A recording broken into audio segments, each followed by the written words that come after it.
এবার বিপিএলেও ঘটে গেল টাইম আউটের ঘটনা।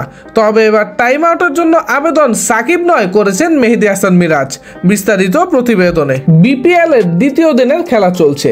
দিনের প্রথম ম্যাচে লড়ছে খুলনা টাইগার্স এবং চিটাগং কিংস। এই ম্যাচও টাইম আউটের মতো ঘটনা ঘটতে যাচ্ছিল, তবে মেহেদী হাসান মিরাজ শেষ পর্যন্ত সিদ্ধান্ত বদলে ফেললেন।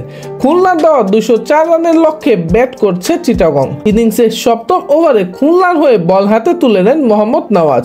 প্রথম বলেই স্বদেশি হায়দার আলীকে সাজঘরে পাঠান নওয়াজ। এরপর দলের হয়ে ব্যাট করতে নামেন বিদেশি ক্রিকেটার টম কর্নেল। তবে ব্যাট হাতে মাঠে নামতে নামতে নির্ধারিত সময় পেরিয়ে গেছে। ততক্ষণে মাঠে থাকা আম্পায়ার তানভীর আহমেদের কাছে টাইম আউটের আবেদন করেন খুলনার অধিনায়ক মেহেদী হাসান মিরাজ।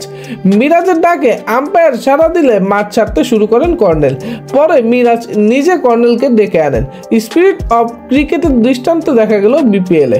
কর্নেল নিজেও থামস আপ দেখান। এছাড়া মাঠের বাইরে থাকা কিংস কর্ণধার সামির কাদের চৌধুরীকেও দেখা যায় কিছুটা স্বস্তিতে।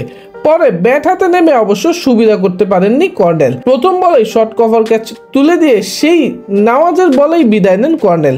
সুপ্রিয় দর্শক, মিরাজের এই কর্মকাণ্ডের ব্যাপারে আপনার মতামত কি তা অবশ্যই কমেন্ট করে জানাতে ভুলবেন না।